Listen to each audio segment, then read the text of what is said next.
Hello, collectors. Do you remember anything you were doing on January 12th, 2009? Well, my guest does, and I about to talk to him for my first installment of Collector to Collector for the Four Collectors channel. So stick around. Welcome to Four Collectors.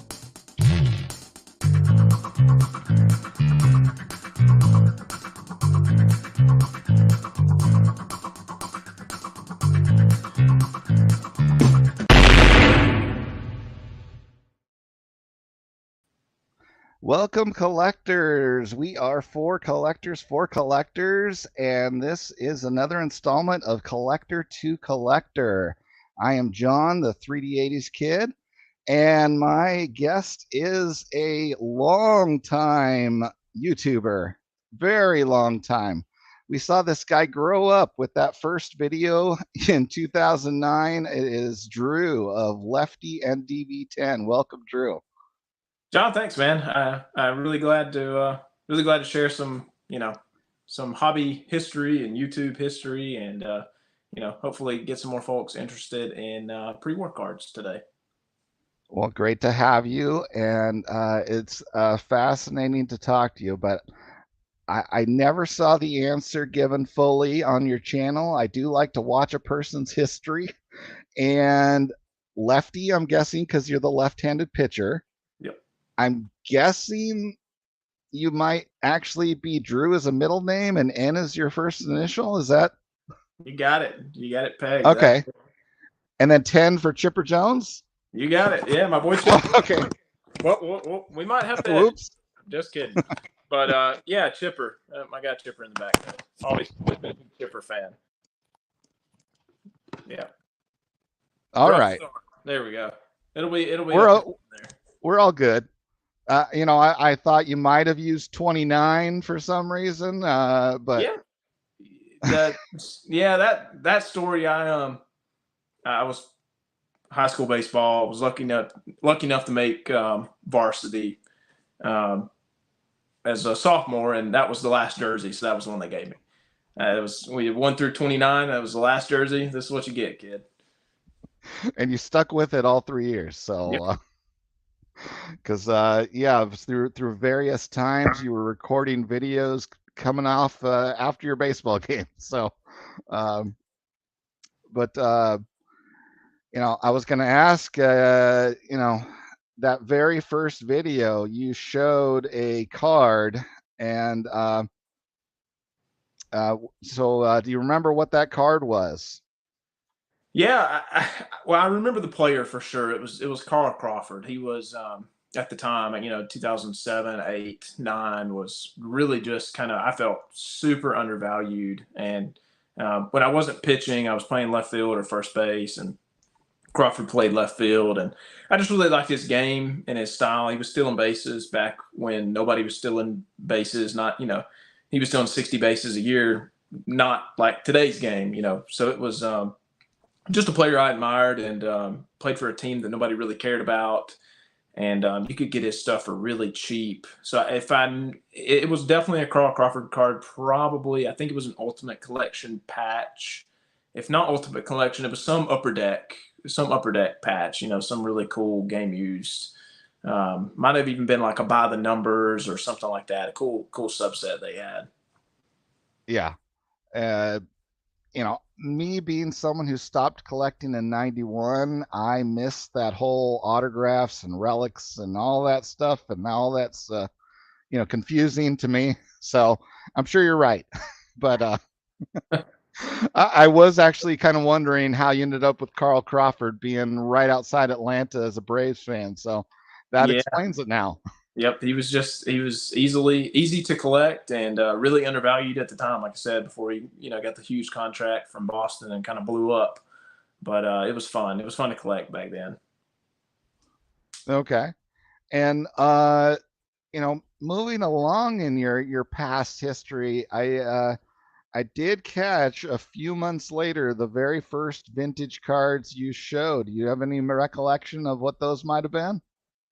Yeah, it was probably the 1948 Bowmans, maybe it was maybe those, which I still have. I still have those. I still have those cards. Graded a few of those. My grandmother cared for a family member, and when he passed away, they were cleaning out his belongings and found a stack of 1948 Bowmans in a just in a random drawer in his house. And there was some rat nibbles on a few, that definitely the mice or something had got to him. But the important cards, no. I mean, there was a Yogi Berra rookie. There was a really nice Feller, a red Shane Dinks, some really good rookies. It didn't have Spahn, and he didn't have Musial, but it was like a 75% complete set. And I actually sent those to PSA many years later, and I think the Berra got like a 4. It got a 3. It got a 3. Gotcha. Maybe the Feller was a 4 then. The Feller was a 4. Yeah. So I mean, I told you I researched. Luck. Yeah, and those are cards I'll never sell. I'll probably eventually go and finish that set in the collector 3 to 4 range. But yeah, stuff I'll never get rid of. I don't care what the price they go to. Oh yeah, I mean, were those literally the first vintage cards you'd ever been given, or? Yeah, absolutely.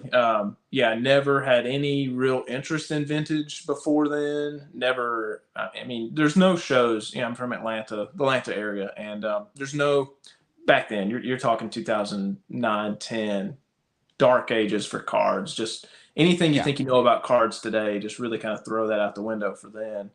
And there really wasn't any shows.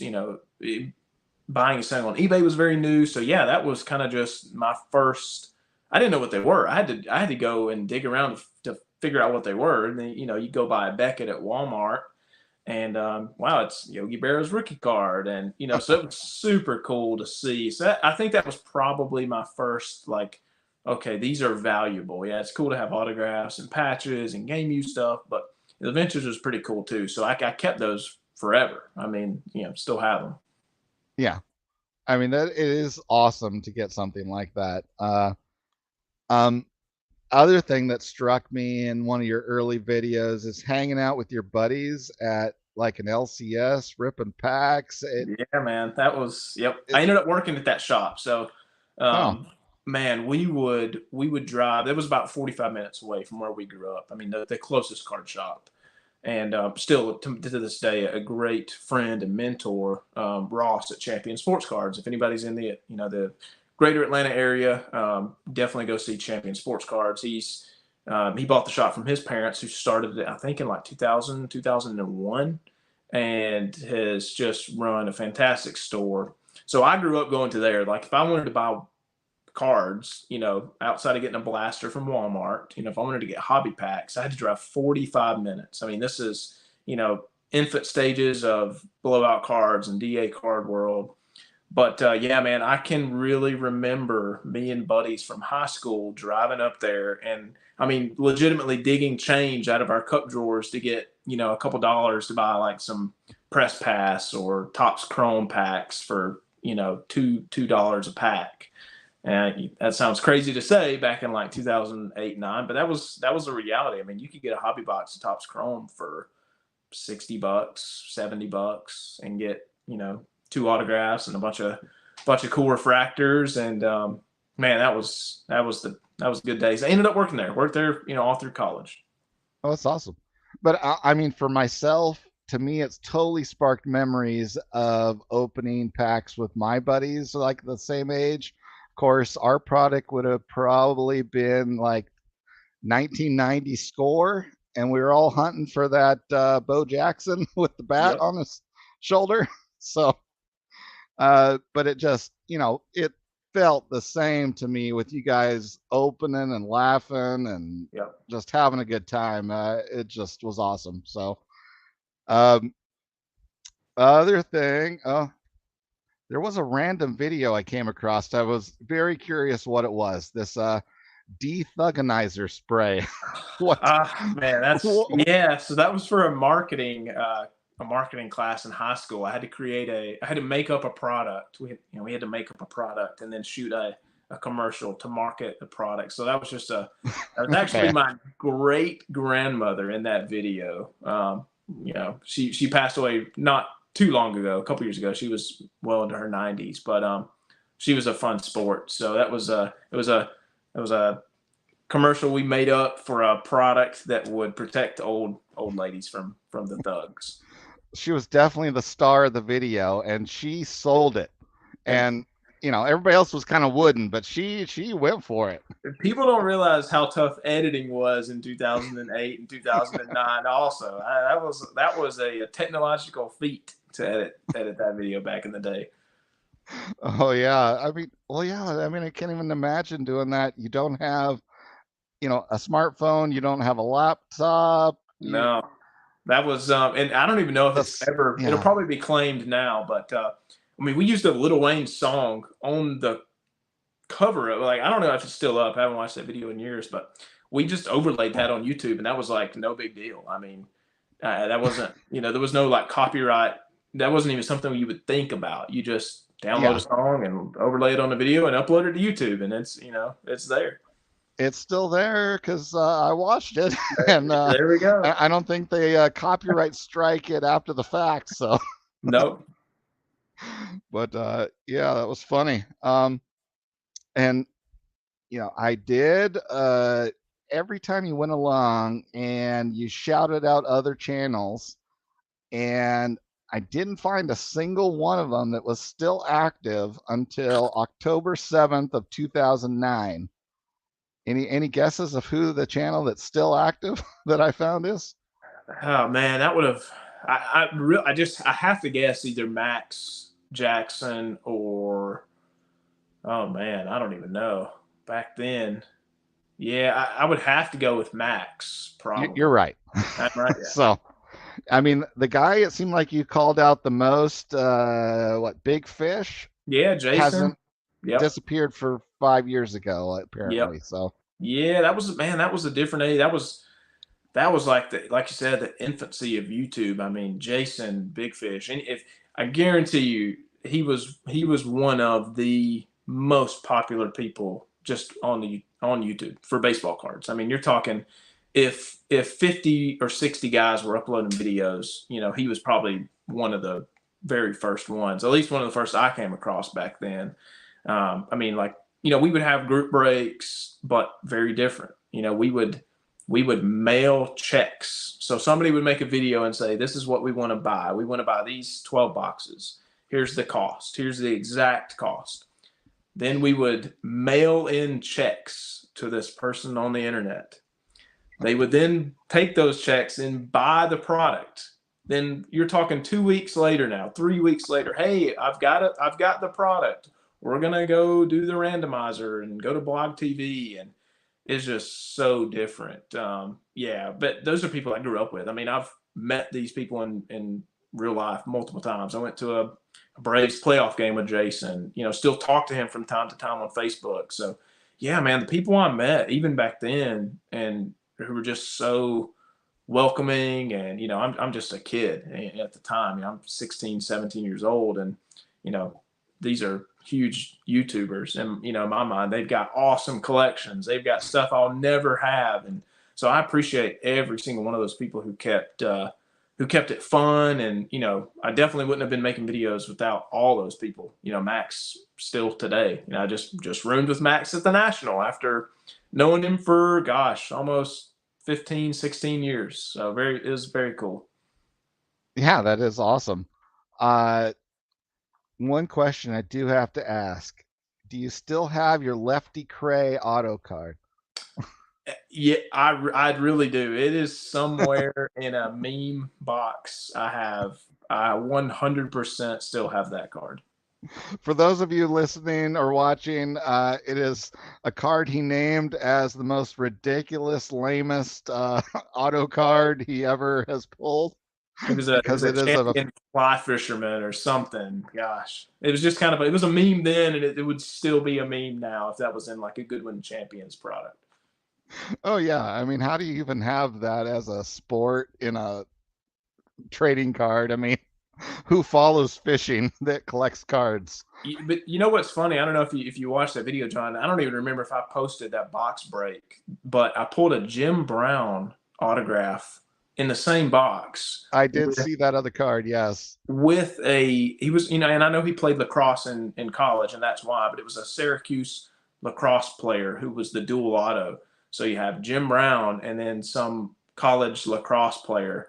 And again, at the time, it's like, who is this? But that was a really, really cool piece to pull looking back on it. Oh yeah, Jim Brown autograph is awesome. Yep. I mean, no matter who else is on the card, Yeah. and yeah, I mean, he was supposed to be pretty legendary, which I can see how he would be, considering how much of an athlete he was, and Yep. the way they play lacrosse, where you beat each other as you run around. So definitely translated well to football. Oh yeah. So, other question I had is, was Donovan Tate actually on your high school team? He was a third round or number 3 pick in the draft, apparently. No, 2009. I played against him. He was a class ahead of me, so he was a junior. He was a senior when I was a junior. But yeah, he got drafted 3rd overall in the MLB draft. Went to the Padres. Never panned out. But man, probably the greatest athlete that I got to play against. And I played against a few major leaguers, but in high school in Georgia. But man, he was special. I mean, he hit. Here I am, a sophomore, starting against I think at the time they were like a back-to-back state champion. And I mean, there's TV cameras on the dugouts. I mean, legitimate. There's every single scout from every single major league team is in the stands.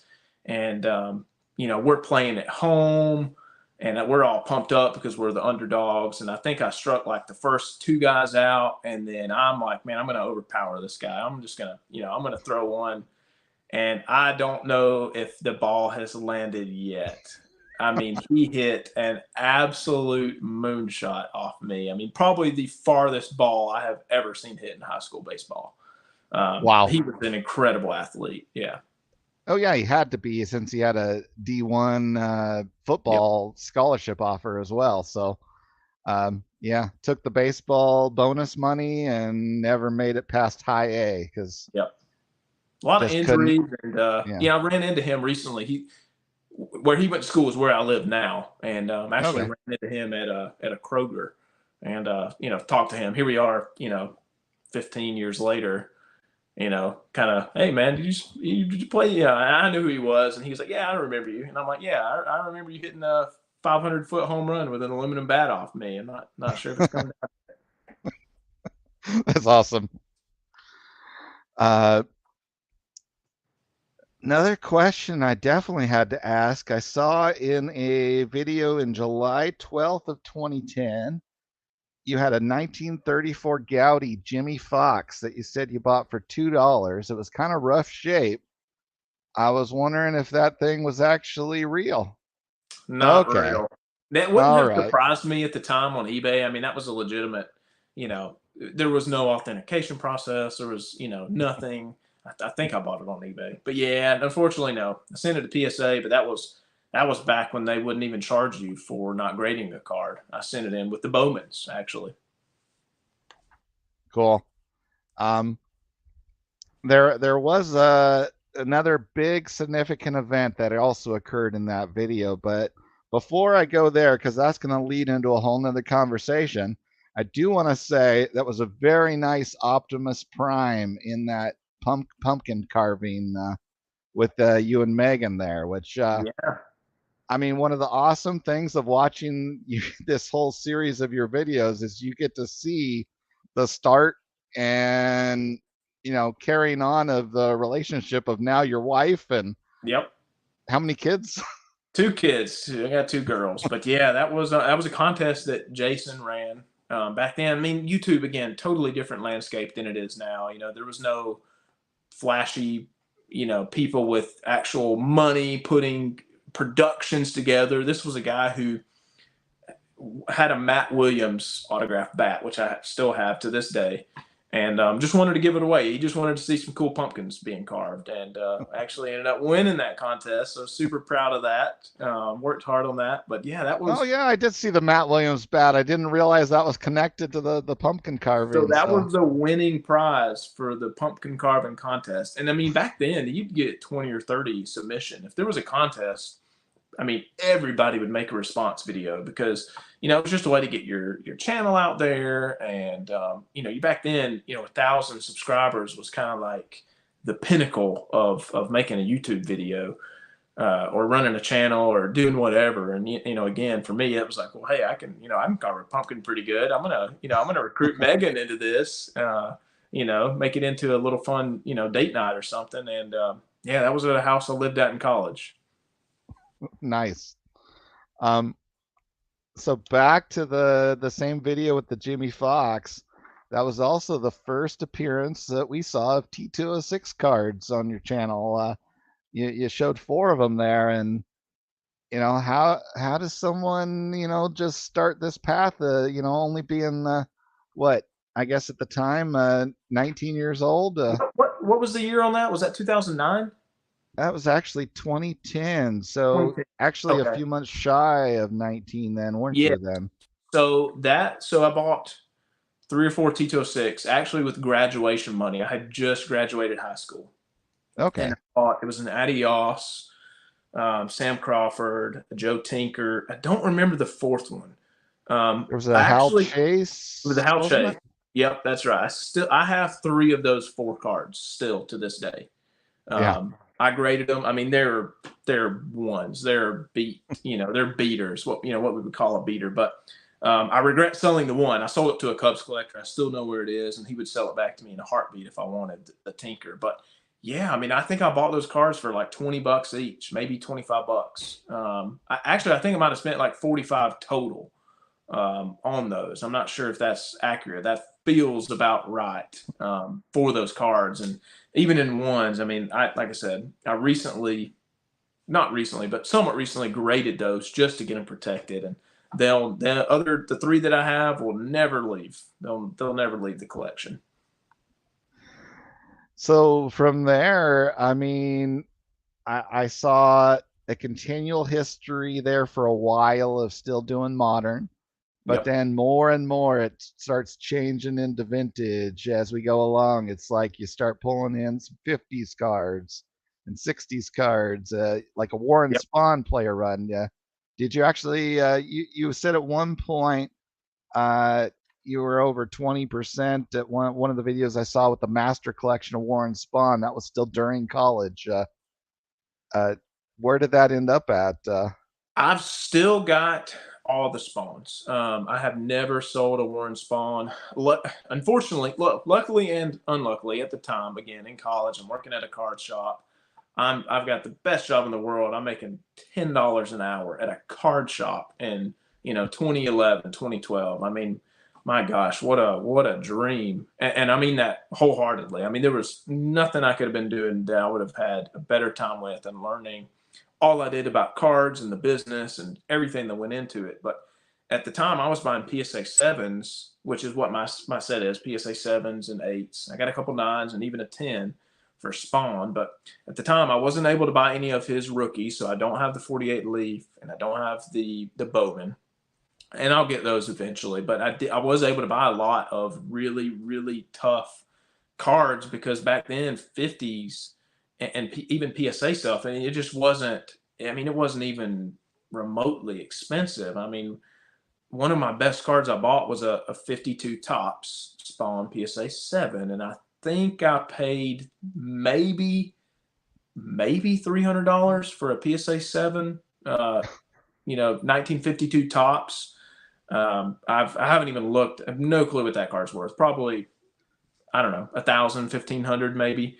But even just commons, you look at like a 62 tops common Spawn. I think I have a 7.5, and I was paying $40. I could buy 7 of his 60s cards or late 50s cards for about $50. That was what I was paying. Some of the 8s I might have paid 75 or 100, and the oddball stuff, really nobody cared about any of the oddball stuff then. So that I was getting even cheaper.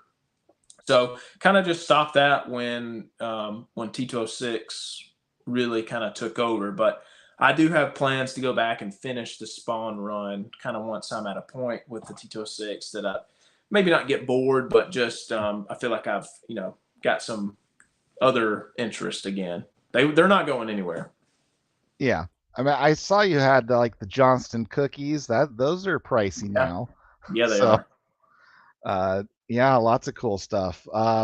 So going back then to the T206s, what made you decide to just go full bore on the T? So the reason I bought those first four, my uncle had taken me when I graduated high school in 2010. My uncle had taken me on a road trip that, man, I look back to now and just absolutely just treasure, and I totally didn't appreciate it at the time. So if you're 18 years old and somebody's doing something nice for you, or younger, or whatever, older even, just kind of really appreciate that stuff. So he took me on a road trip. We drove from Georgia all the way to Cooperstown.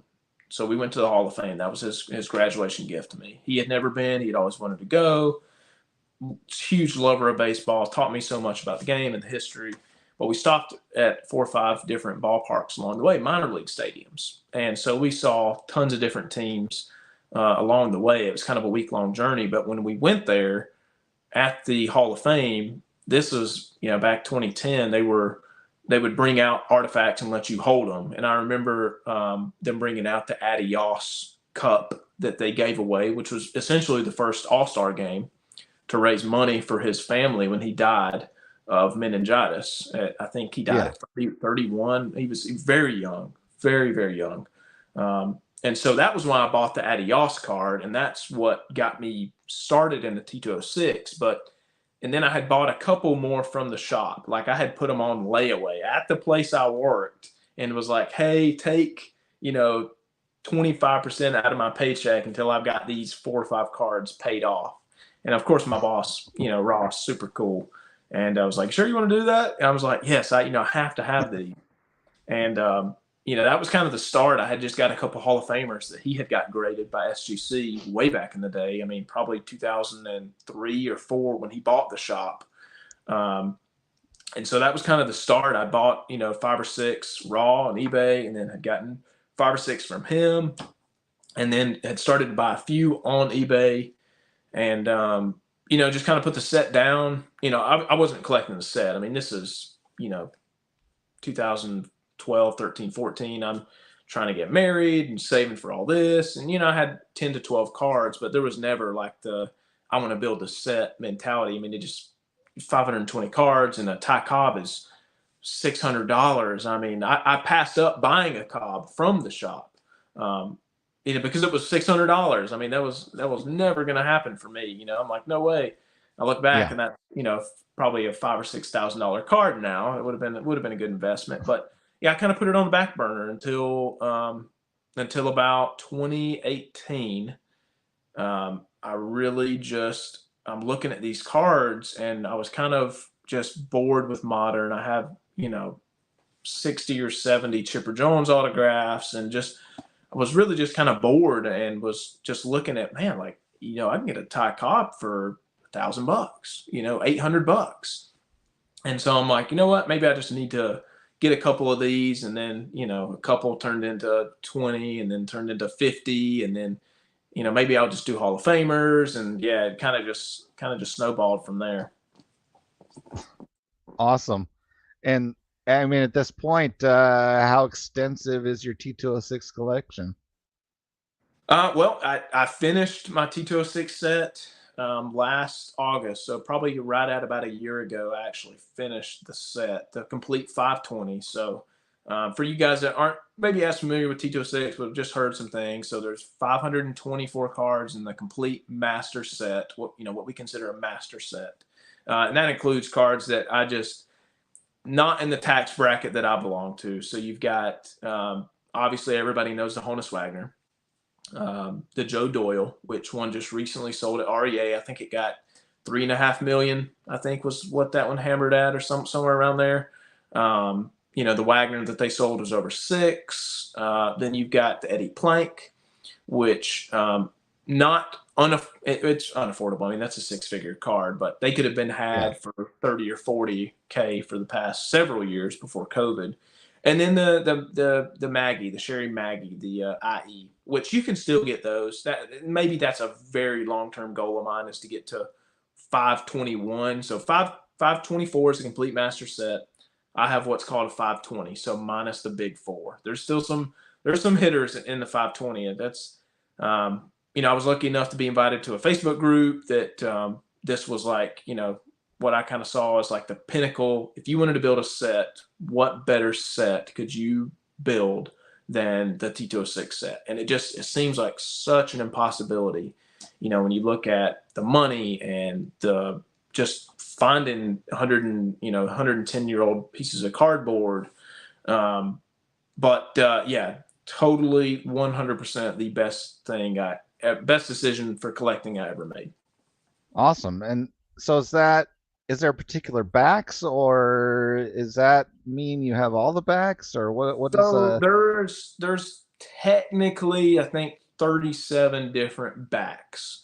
So a 520 is just one of every player. One of every player. So there's so I probably have, I don't know, close to 600 or 700 total T206, but yeah, I have one of every single subject in the set. Now, of the 37 backs, I think I'm at 30 of the 37. There's some impossible ones that I just won't get. The Ty Cobb back only comes in the Ty Cobb. That's a six-figure card. I don't have a drum. You can get those for 7 to 10K. I don't have a Red Hindu. I don't have a Carolina Bright. So I still have a couple targets I can get. You can find a good Carolina Brights for a couple $1,000s. So that's kind of what I've switched to recently, is just getting different backs that I don't have. I do have some really good ones. I mean, I'm very fortunate to have. I've got a broadleaf. I've got a Lennox. Those are all just absurdly tough back. So I am super fortunate to have what I have, because if I had not started in 2018, definitely wouldn't have been able to build the set today. And it's just exploded in popularity. It's been fun to watch. Oh yeah. And well, this is a card collecting channel. You want to show us some of the fronts on some? Yeah. So I collect Gabby Street pretty extensively. So I've got some back runs of him. So a back run would be one subject. So you take a subject like Gabby Street, but you get every single back that he is available in. And there's different players that have different combos of different backs. And I'm only one card short of the portrait Gabby Street. This is the broadleaf. I need the Tolstoy. But yeah, so back runs are really fun. A cool way to collect. Here's a Ty Cobb. I've got a really nice. I mean, the green on this thing is just absolutely gorgeous. Love that card. Here's all four Cobbs. So Ty Cobb has 4 cards in the set. Got a green portrait. What we call the backed off shoulder. There's the backed on shoulder, and then this was actually the first one I bought, was the red portrait. So love Ty Cobb, Georgia Peach. One of my favorite players is Rube Waddell. If you've got 10 minutes of your life to spare, 5 minutes, just dig up a video on Rube Waddell. You will not be disappointed. One of the best. He's a character. He is a character. It's one of my absolute favorite images in the set. Just a stunning card. He was an absolute madman. One of the best left-handed pitchers of all time. Quick story, he would routinely leave the field to chase fire trucks, or would get distracted by people with puppies in the crowd, or would do cartwheels. He once told his entire team to leave the field, and he struck out the side. So one of the best players ever. But the T206 set and pre-war in general is just filled with stories like that. And so yeah, it is totally a labor of love. I'm actually I think I'm a couple cards short of the Rube Waddell back run, but I've got 6 of those. So just there's no wrong way to collect the T206 set, whether you want to do a player, whether you want to do the monster, what we call the 520, whether you want to do a team set. There's something for everybody. I think it's hands down the best set out there. So as far as your preference, do you like the portraits or do you like the baseball poses? Man, that when I first started, I really liked the action shots because coming from modern, you look at the portraits and you're like, that doesn't even look like a ball player. Like if you just showed that to somebody, they would just think that's maybe an actor or whatever. They would have no clue. So Yeah. I initially started with liking the action shots, but over time, you look at the Carl Horner images that a lot of these cards were derived from, and they're just incredible baseball portraits, and just you get to see and appreciate like the player, because back then you think as a kid in 1909 you're learning about the game from newspapers or maybe you save up a nickel and go to a game if you're not living in poverty or whatever. So your only way to know or see what these people look like really and truly is from the newspaper or cards, caramels and tobacco cards. So, I mean, if you wanted to know what Cy Young looked like, you had to track down a guy who was old enough to buy cigarettes and beg him for his Cy Young portrait. So, I mean, I over time, I mean, it's hands down the portraits. They are the most beautiful images, that they just bring you closer to the player. Back then especially, this was your only way to know what these guys look like. So I think for me, yeah, I definitely switched from action shots to portraits over time. Awesome. So beyond since you've gotten all these T206s, are you starting to dive into other sets now, or Yeah, where's that going?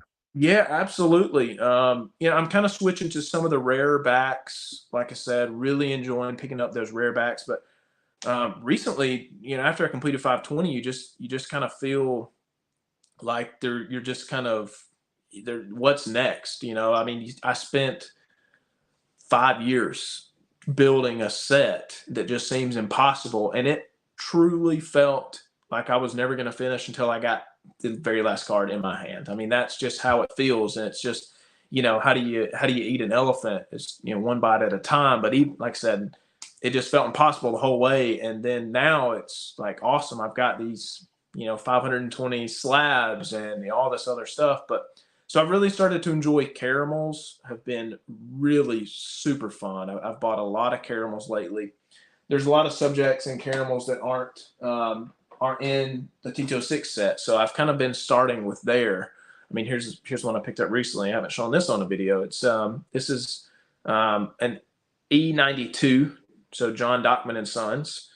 But I'm really just going after images I like. This is Johnny Seigel for the Reds, but caramels are great. Candy cards, any sort of oddball food issues, they just they didn't get saved like the tobacco stuff did because there just weren't as many of them. The way they were packed, the way they were handled, distributed. There's 100 T206 cards for every one Dockman or E92 or E90-1. So really having fun with caramels and some of the non-sport issues. I've had a blast really recently. So you really haven't gone for coming up with a new set as a target, because I mean you're a young man still at this point. I would love to build E95, which is the Philadelphia caramel set. I would love to build that set. There's only 25 cards in the set, but it's got all the big guys. It's got Wagner, it's got Cobb, Mathewson. Unfortunately, I don't have any of those three guys. I've got a couple of the Hall of Famers. It's got a Plank, and the Wagner stuff is just shot up ridiculously high. I had a chance to buy one back at the beginning of the year for about $4,200, and I just felt like with the economy and everything going on, I'm like, man, I'm going to be able to get this card for way cheaper in 6 months. Not the case. Five or it's easily probably 6,000 now, and so I don't want to say it's out of reach, but picking a set in pre-war that's actually doable is very difficult these days when I just look at the monetary aspect of it. So yeah, I don't know. I'm really just buying cards that I like, just here and there. But yeah, Yeah. I'll probably pick up, once I really set my mind on a caramel set. Whatever Wagner I finally get, I'll probably build that caramel set. Awesome. Any consideration of moving farther forward in time to, 30s or something, or? I want to get a Ruth Gowdy. I really like the kind of the Sandlot image. I'm not a big fan of the yellow, the red, or the green background Ruth. I really like that the Gowdy pose where his full body shown and he's kind of in his iconic swing. I would like to do Gowdy, but again, that's a very expensive set. And then, do you Yes. include the Elijah Way, as part of that set? And that's a $40,000 or $50,000 card. And Oh yeah. I would really, I think maybe a 62 Tops is one of my favorite sets. I love that set. I've thought about building my parents' birth years, so 71 and 74, but then you look at 70, 71 with the condition issues and the chipping. And yeah, I think maybe a 50s and a 60s set would be, definitely be down the line. Probably 62 Tops. That's my favorite 60s. Okay. That is a nice set with the wood grain. So Yep. I know it's a little bit divisive. Some people hate it and others love it, but I think the clearly reason it I was a like it is classic set since they it, repeated it in '87. it's got some nuance when you really dig into that set with the green tint. There's a whole master set with there's some cards that got printed with a literal green tint in the background. So I think the reason I like that is just with all the nuance with T206 and pre-war. But yeah, maybe many years down the line. Oh yeah, and well, and that one's not even a very big financial blocker because there's not huge rookies in that one. So Nope. yeah, that would be a good choice. So uh, I guess you know anything else you even collect outside of baseball? I know I saw you doing some modern football. Have you done any vintage for football? Really? I've got that same Walter Payton rookie raw. I've never graded it just because I bought it for $20 way back Yeah. in the day, and it's probably like a 2 or a 3. Not really big on football collecting. There's some cards I would like. I really like to build the 55 All American set. Huge Jim Thorpe fan. I would love to get a Thorpe from that set. And I'm not a fan of the school, Notre Dame, but the Four Horsemen cards from that set, I love. I love the 55 All American. So that would be a set that I would like to do if I ever picked up some football. Cool. Well, I think that covers my standard questions. You got anything you want to say before I give you the 10 questions I usually finish the interview with? No, yeah. I mean, if you learn anything from today or have any questions, just the pre-war community is very small, but very, in my experience, very willing to help people out. I mean, not a lot of people know a lot about it, but the people that do know a lot. So, they're always glad to help. And if I can help anybody with a question about T206 or pre-war, I'd love to help. Great. All right. So for your first question, as a kid, what did you want to be when you grew up? Oh man, I wanted to be a baseball player. 100%. I figured that was gonna come. 100%. Yep. Yeah. I mean, it sounds like you're a pretty decent high school pitcher. Since you made the team as a sophomore, and I heard you got honorable mention for like league as a junior even. So Yep. I'm assuming you were all league as a senior then. Yeah, I had some arm issues, so I really didn't get to pitch much my senior year, but mostly hit. Oh, But okay. yeah, that was a bummer. Being the lefty, as a team. The one lefty we had. But yeah, it was a great time. Miss it totally every day. Cool. Do you have a favorite song? Oh man, oh, I'm really not sure that I do. I recently just been into some older rock and roll. I love like the 80s, late 80s, early 90s rock, and kind of the rockabilly era. That's been kind of my jam lately. Well, 80s, 90s rock, that's my era there. So since I graduated high school in 92. So uh, who's the most famous person you've ever encountered in real life? Um, Man, I've been fortunate to meet so many athletes working at the card shop, and we did a lot of signings. But randomly, probably the most famous person I ever met was Shaquille O'Neal. Just down the road from where I live, he has or had at the time a vacation house or a little house outside the city. Him doing the show NBA Game Time in Atlanta. I actually saw him the morning after his birthday. This guy was buying Gatorades at 8:30 because I'm sure he was a little hungover. But at a very rural gas station, we're on the way to Pigeon Forge, Megan and I look over and there's, a 7 foot tall guy who's completely out of place talking to another guy, an older guy about catching catfish.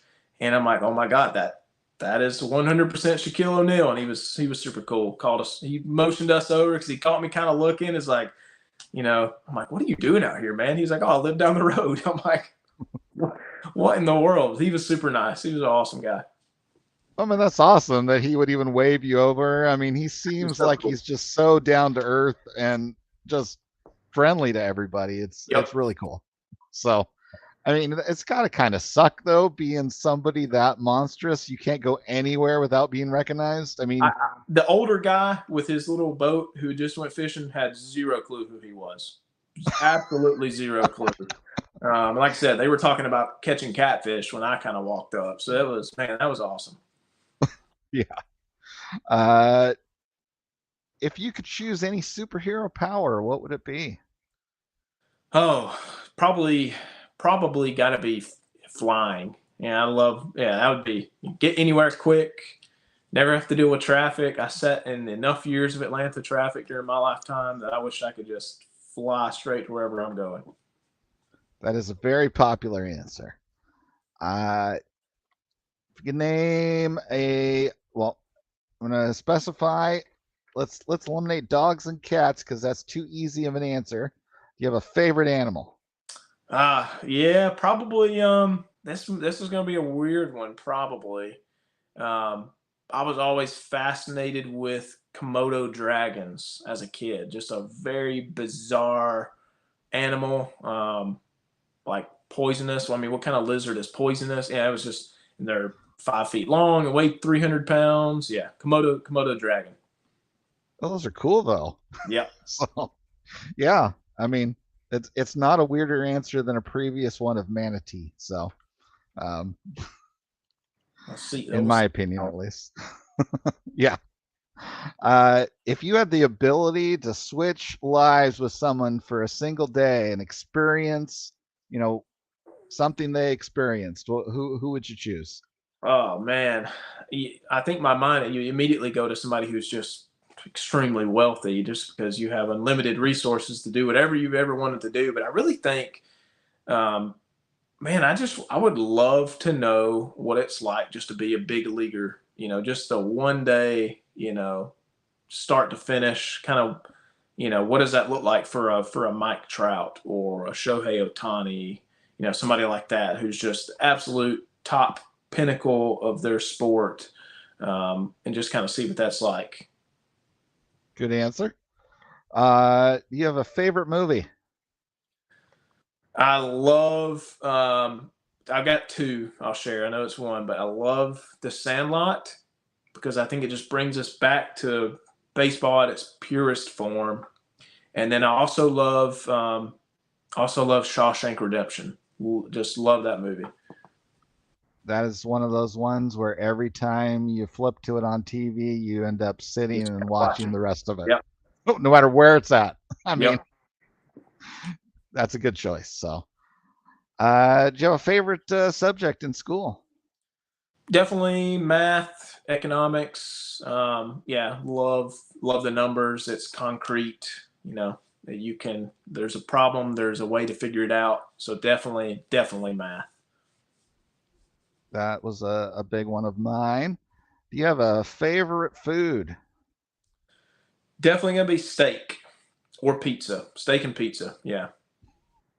Any particular cut of steak your preference or? I love a good fillet, but if not the fillet, then definitely the bone-in ribeye.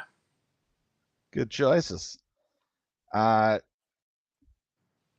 if you suddenly had to uh, not have any of the cards you have now and or any of the sets you've named here as far as what was going to be your collection, I'm putting you on the spot now of now you suddenly have to have a different collection. What's the set you would have? Oh man, if I had to go a completely different route, I would probably go. Oof, that is so tough. I would probably go something like 91 Desert Shield. I think that is just a very underrated set, even as expensive as they are. Just the toughness of how they were distributed and getting your hands on them, and especially in high grade, I'd probably build like a 91 Desert Shield set. That'd be very cool. Yeah, I wonder how many complete assembled sets there even are of that at this point. They are so tough. I've got maybe one, maybe a Bobby Cox or a Chipper, maybe. All right. So that is my list of questions. You were a good sport with that. Thanks, Drew. Uh, any last words for the folks at home? No, I think if you've got some time and you want to learn about T206, just T206resource.com. I don't know on any of these sites. I'm just telling you what helped me. Net54 forums. Um, gosh, T206.org used to be great. I think the domain name just ran out, but there's so much information out there, and so many people on YouTube that know way more than I do, and collectors that I've been fortunate to meet. So, but if there's any way I can help out, I'd love to help somebody learn and maybe spark an interest in pre-war. And thanks for all those resources. And everyone out there, you should subscribe to Leftyndv10. Super old school YouTuber there. And honestly, it was one of the most fascinating studies I've done for one of these interviews is like watching you grow up. So, Oh man, I'm sure there are some embarrassing things in there. So I'm sure I'd rather probably forget half the goofy things I said when I was 16 or 17. oh, it's going to be something your kids are going to love to watch though when they're a bit older. So, You're right. I'll treasure that for sure. everybody, thanks for watching, and I will see you next